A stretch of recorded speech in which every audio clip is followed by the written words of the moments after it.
Good morning, student. How are you all?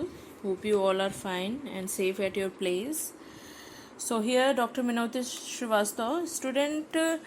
आज हम ऐसे करिकुलम डेवलपमेंट की बात करेंगे जो कि बहुत ही फेमस है, ना ही सिर्फ बीएड के करिकुलम के लिए. If you are doing MEd और any other education related course, तो उसमें ये करिकुलम मॉडल को बहुत ज़्यादा डिमांड है, उसको बहुत ज़्यादा क्वेश्चन किया जाता है. तो आज हम देखेंगे हिल्दा डाबा curriculum development model.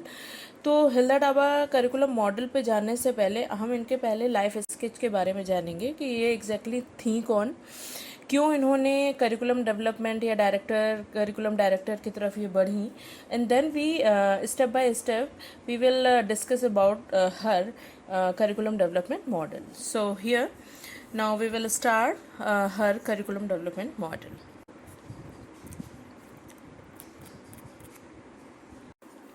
So student, जैसा कि अभी हमने देखा कि इनके मॉडल पे जानने से पहले हम इनके बारे में जान लेते हैं. तो इनका जो जन्म हुआ था वो था 7 दिसंबर को 1902 में इस्टोनिया में, जबकि जो इनकी डेथ हुई थी वो 6 जुलाई 1967 में कैलिफोर्निया में हुई थी. और ये पेशे से वैसे तो काफ़ी शार्प माइंडेड थी और इन्होंने अपने जीवन काल में बहुत से चीज़ों को इन्होंने किया. तो ये एक आर्किटेक्ट भी थी, करिकुलम रिफॉर्मर भी थी और टीचर एजुकेटेड थी, क्योंकि ये एजुकेशन से जुड़ी हुई थी. और उसके पीछे जो रीज़न था वो ये था कि जो इनके फादर थे वो एक स्कूल मास्टर थे, तो इनके घर में वैसा माहौल था. तो इनकी जो मदर थी उनका नाम था लीसा लेथ और फादर का नाम था रॉबर्ट ताबा, जो कि एक स्कूल मास्टर थे.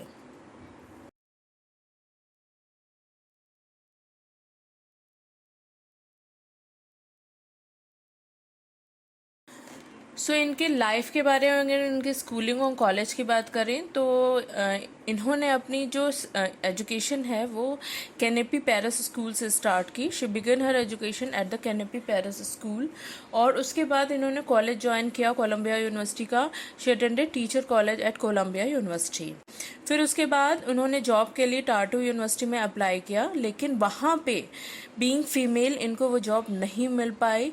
तो उस जॉब को ना मिल पाने की वजह से इनमें जो एक मोटिवेशन आया, सेल्फ मोटिवेशन आया, जिसकी वजह से she become a curriculum director at Dalton school New York. फिर जिससे वो न्यूयॉर्क के डाल्टन स्कूल में एक करिकुलम डायरेक्टर के पद पे आई. फिर उसके बाद she accepted an invitation to become a professor at San Francisco State College, जैसे कि आजकल हम सैन फ्रांसिस्को स्टेट यूनिवर्सिटी के नाम से जाने जाते हैं. आफ्टर बीइंग करिकुलम डायरेक्टर उनको इन्विटेशन आया वहाँ से और उन्होंने उस इन्विटेशन को एक्सेप्ट किया और सैन फ्रांसिस्को स्टेट यूनिवर्सिटी में as a professor she join.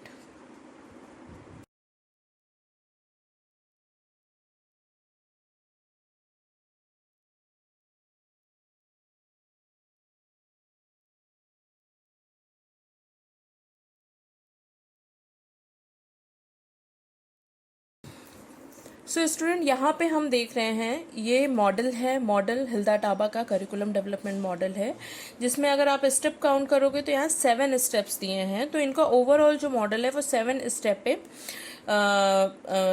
7 step को लेके चलता है. और जो स्टेप्स हैं वो बहुत ही ईजी हैं, बस एक टीचर को उसे सीखना पड़ेगा और वो स्किल अपने में डेवलप करनी पड़ेगी. तो इसको वन बाय वन हम डिटेल में आगे देखेंगे.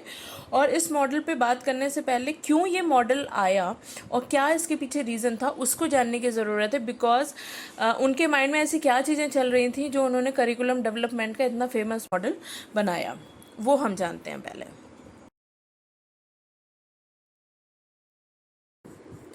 सो स्टूडेंट, इनके मॉडल पे बात करने से पहले इनके बैकग्राउंड में जान लेते हैं हम इस मॉडल का बैकग्राउंड क्या था, क्यों उनके दिमाग में ये चीज़ें आईं, क्यों उनको ऐसी प्रेरणा मिली, मोटिवेशन हुआ उनके अंतर्गत. तो ये हम जान लेते हैं कि ये जॉन डीवी की स्टूडेंट थी. तो जो हिल्दा टाबा थी वो जॉन डीवी से उन्होंने बहुत कुछ सीखा था. उनके साथ कई डिस्कशंस हुए थे, कई नई नई चीज़ों को इन लोगों ने इनोवेट किया था. तो शी बिलीव दैट, उनका ये मानना था हिल्दा टाबा का कि जो स्टूडेंट होते हैं they do not make connection between the new information and the information stored in their mind. यानी कि बच्चों के साथ जो प्रॉब्लम है, जैसे कि एक टीचर या एक एजुकेशन प्लानर जो है वो नहीं समझ पा रहा, वो ये है कि जो हम ज्ञान दे रहे हैं उनको और जो ज्ञान उनमें ऑलरेडी है, जो उनके ब्रेन में स्टोर्ड है, उसके बीच वो कनेक्शन नहीं कर पा रहे हैं। तो this is the very big problem behind a teacher, behind a student, behind a parent. तो कहीं ना कहीं यही रीज़न था इस मॉडल को डेवलप करने का।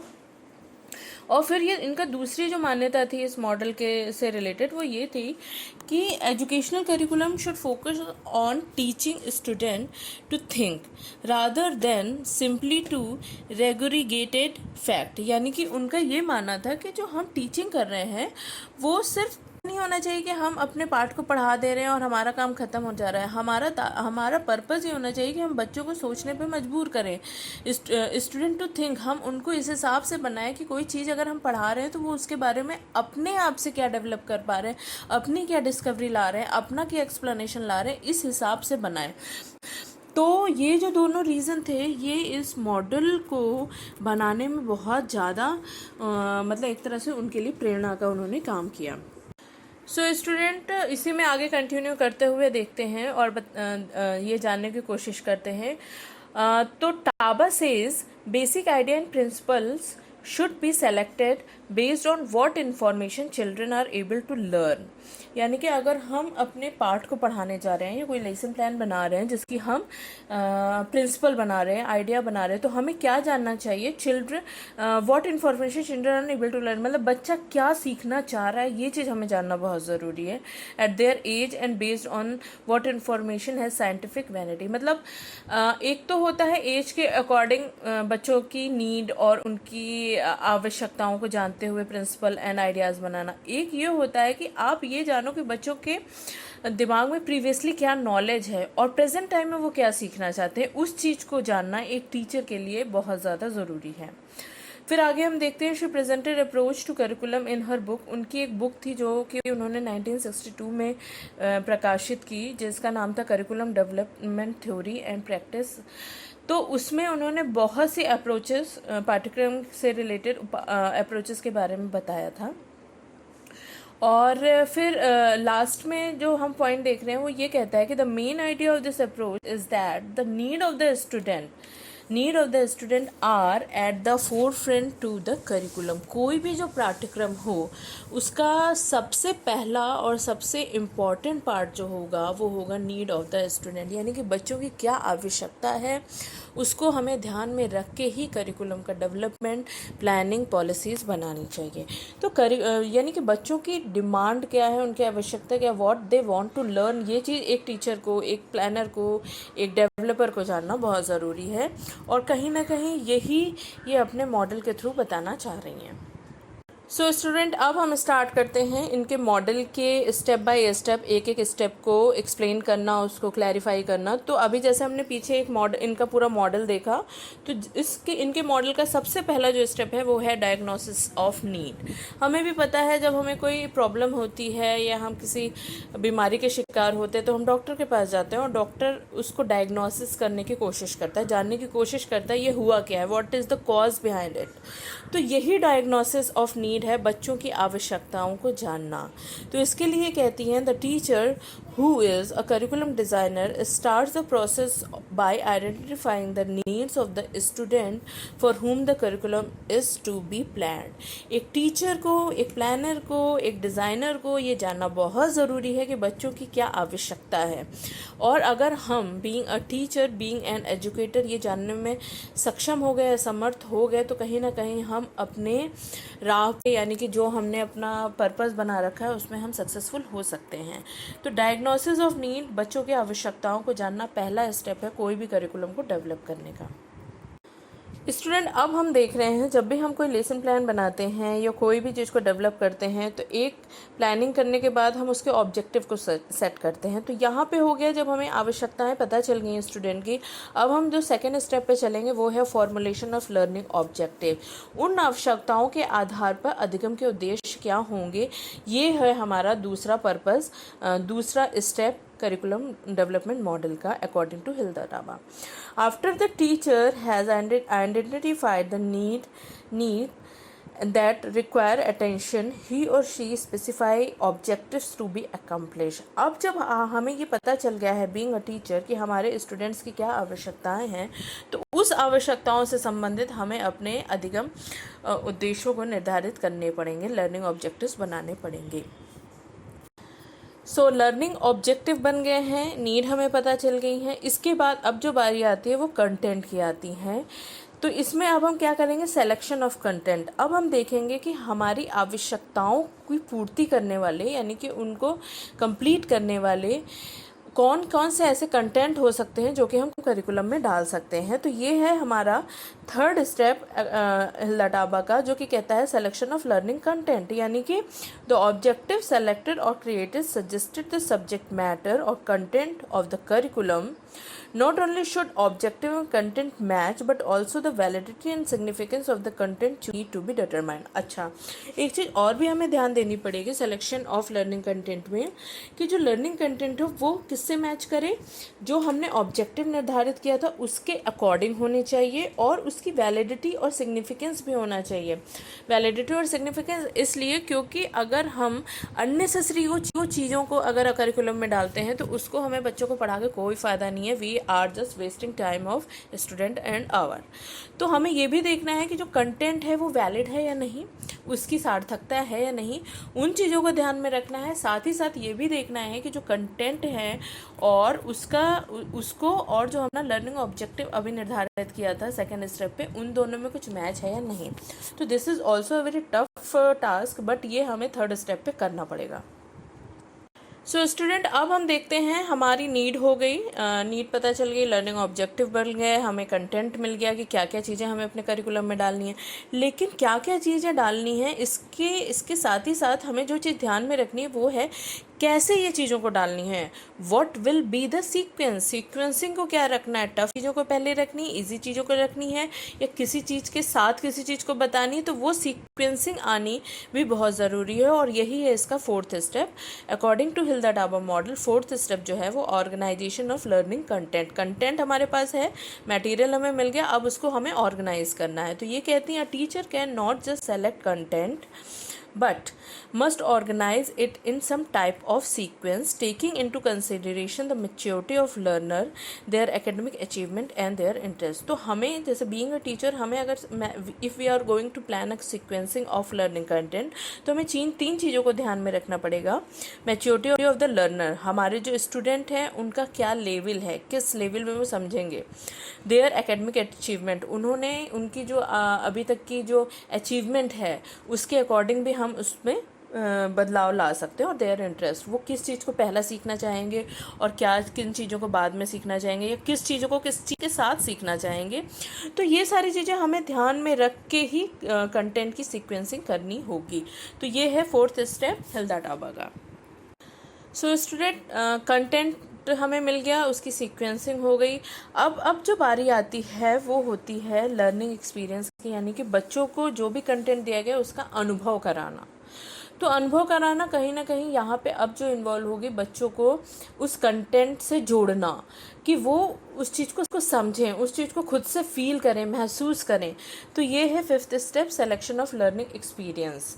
तो इसके लिए ये कहती हैं content must be presented to pupils and people must engage the content. हम जब भी क्लास में होते हैं तो हमारा पर्पज़ होता है कि अपने कंटेंट से बच्चों को इंगेज करें, तभी एक क्लास इंटरेस्टिंग बनती है.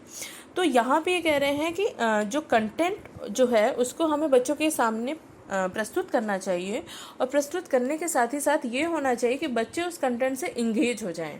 तो ये हमें लर्निंग एक्सपीरियंस ध्यान में रखनी पड़ेगी. और and this point the teacher select instructional method that will involve student with the content. और इस समय जो टीचर होगा वो एक निर्देशक के रूप में कार्य करेगा, कि वो निर्देश देगा और बच्चे काम करेंगे. तो कहीं ना कहीं ये एक्टिविटी की तरफ फोकस कर रही है कि बच्चे अनुभव के द्वारा अधिगम यानी कि लर्निंग कर रहे हैं. तो लर्निंग एक्सपीरियंस को हमें फिफ्थ पॉइंट पे डालना पड़ेगा अपने करिकुलम डेवलपमेंट में. सो स्टूडेंट सारी चीज़ें होने के बाद अब हम इनके 6th स्टेप पे आते हैं और देखते हैं। ये कहती हैं अब इस लेवल पे आके हमें अपने करिकुलम में लर्निंग एक्टिविटीज़ को डालना पड़ेगा, यानी कि किस माध्यम से बच्चे उन सब चीज़ों को, जो भी हमने कंटेंट दिया है सीखेंगे, कौन कौन सी वो क्रियाएं करेंगे उसके साथ। तो ये चीज़ एक टीचर, एक लर्नर, एक प्लानर बनाएगा। तो क्या कहते हैं इसके लिए, just as content must be sequence, जैसे ही हमारा कंटेंट संरचित होता है एंड ऑर्गेनाइज होता है, सो must the learner activity often the sequence of the learning activity is determined by the content. हमें अपने कंटेंट के साथ साथ एक्टिविटीज़ को भी प्लान करना पड़ेगा, उसकी सीक्वेंसिंग करनी पड़ेगी। But the teacher need to keep in, लेकिन एक शिक्षक को जो हम एक्टिविटी को सीक्वेंसिंग कर रहे हैं उस समय एक शिक्षक को क्या चीज़ ध्यान में रखनी है, माइंड में रखना है कि keep in mind the particular student whom ही और शी विल बी टीचिंग।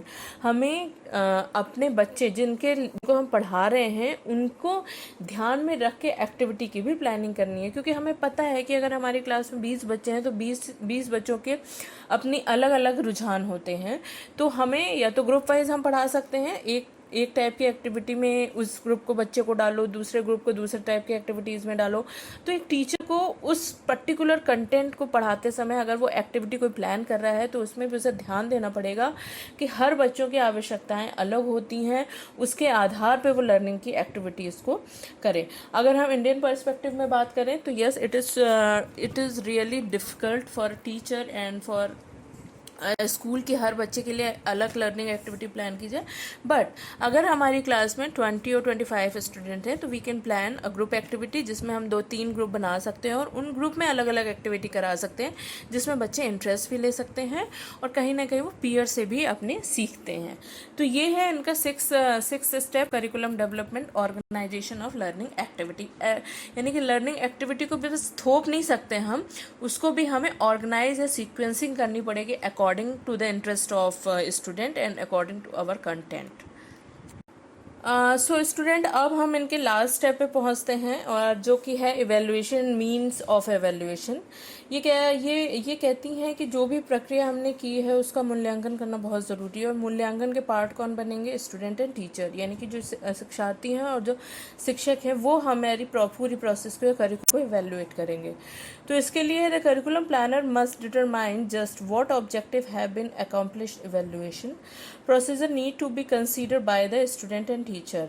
जो भी प्रोसेस किया गया है एक करिकुलम प्लानर के द्वारा, जो भी learning objective, content sequencing, everything, उसको एक टीचर और एक स्टूडेंट इवेल्युएट करेगा। उसके इवेल्युएशन पे खरा उतरने के बाद ही एक करिकुलम को सक्सेसफुल माना जाएगा। अदरवाइज अगर ऐसा कुछ नहीं होता है या उसमें कुछ कमी पाई जाती है तो उसको रीऑर्गेनाइज किया जाएगा, रीप्लानिंग की जाएगी। तो इस हिसाब से स्टूडेंट आज हमने देखा हिल्दा टाबा का करिकुलम डेवलपमेंट मॉडल, जो कि 7 स्टेप से होके गुजरता है। और क्योंकि अगर हम बात करें तो हिल्दा टाबा का जो मॉडल है, as a question it is a very important question, but अगर हम इसको ध्यान से पढ़ते हैं तो ये इनके सारे ही स्टेप बहुत ही इजी हैं। और being a teacher I just want to suggest you all that we have to follow these step if we are getting any opportunity to plan any curriculum, तो हमें ये चीज़ों को फॉलो करना पड़ेगा। अब क्योंकि इनके सारे स्टेप जान लिए हैं हम लोग, तो अब इसके कुछ स्ट्रेंथ एंड वीकनेसेस हैं, उस पर भी हम बात कर लेते हैं। सो यहाँ पे स्टूडेंट हम इनके मॉडल की कुछ खूबियाँ देख रहे हैं जो इनके मॉडल को और ही रिफ्रेश करती हैं। तो ये है कि जो पहला है, gifted student being thinking of a concept that dive deeper into that concept. अगर कोई गिफ्टेड स्टूडेंट है उसके लिए अपॉर्चुनिटी बहुत अच्छी है, क्योंकि उसको जो भी कोई कॉन्सेप्ट है वो बहुत ही अच्छे से और वो उसमें डेप्थ में जाके उस चीज़ को सीख सकता है। Second point of focus on open ended question rather than right wrong question. हमें ये पता है कि ओपन एंडेड क्वेश्चन से कहीं ना कहीं हम बच्चों के एक तो आंसर के जजमेंट कर सकते हैं और इसकी बहुत सी और स्किल्स को भी हम उसमें जान सकते हैं। तो ये जो है, जो इनका प्रोसेस है, इससे बच्चे की ओपन एंडेड क्वेश्चन को बूस्ट मिलता है। The open ended question require more abstract thinking. हमें ये पता है कि ओपन एंडेड क्वेश्चन बच्चे के एब्स्ट्रैक्ट थिंकिंग को इम्प्रूव करने में सहायक होती है। The question and answer lend themselves to rich classroom discussion. तो जो भी क्वेश्चन आंसर होता है उसके माध्यम से हम कहीं ना कहीं क्लासरूम के डिस्कशन की तरफ पहुंचते हैं, which is also a very good method of teaching. Last point है जो कि इसकी मेरिट है easy to assess students learning. इनके माध्यम से, इस मॉडल के माध्यम से हम बच्चों की अधिगम की तरफ बढ़ सकते हैं, जो कि एक पर्पस होता है एक टीचर का। तो सो स्टूडेंट, यहाँ पे हमने 5 पॉइंट में इनके मेरिट्स देखे इसके मॉडल के। अब हम इनके कुछ डीमेरिट्स भी देख लेते हैं।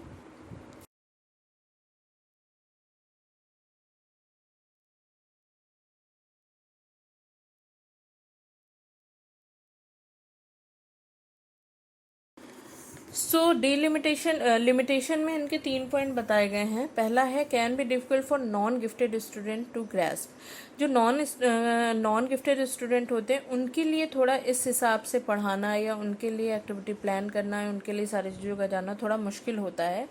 तो यस, अगर हमारी क्लास में गिफ्टेड स्टूडेंट ज़्यादा हैं तो यस उनको फ़ायदेमंद होगा, लेकिन नॉन गिफ्टेड स्टूडेंट के लिए ये थोड़ा सा मतलब ये प्रोसेस सही नहीं है। डिफ़िकल्ट टू हेट्रोजोनियस क्लासरूम, अगर हमारी जो क्लास है वो विजातीय है, उसमें विभिन्नता ज़्यादा है, तो भी वहाँ पे ये मॉडल सक्सेसफुल नहीं हो सकता है।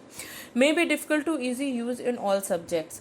हाँ, ये भी बताया गया है कि ये जो मॉडल है करिकुलम डेवलपमेंट का, ज़रूरी नहीं है हर सब्जेक्ट में एप्लीकेबल हो। तो ये हमें ध्यान रखना पड़ेगा कि किस सब्जेक्ट में ये सक्सेसफुल हो सकता है, उस सब्जेक्ट में हम यूज़ करें। अदरवाइज़ हम दूसरे मॉडल को या दूसरे तरीके को अपना सकते हैं। इसी के साथ मैं एक चीज़ और ऐड करनी चाहूँगी इस लिमिटेशन में, कि ये तो हो गया कि मतलब difficult to easy to use in all subjects, but it is also quite difficult to use this model in Indian scenario, because यहाँ पे इंडिया में हेट्रोजेनियसनेस बहुत ज़्यादा है, चाहे वो एक क्लासरूम है, चाहे वो स्कूल हो। तो ये सारी चीज़ें अगर हम ध्यान में रखते हैं तो कहीं ना कहीं Indian perspective health Taba model उतना सक्सेसफुल नहीं हो सकता। बट बीइंग अ टीचर हमें ये पता होना चाहिए कि अगर if we get any opportunity to develop curriculum तो we have to plan according to her model. So thank you student for this. I hope आपको हेल्थ टावर मॉडल क्लियर हुआ होगा, और फिर भी अगर आपको कोई क्वेरी है रिगार्डिंग दिस तो please ask me. Thank you.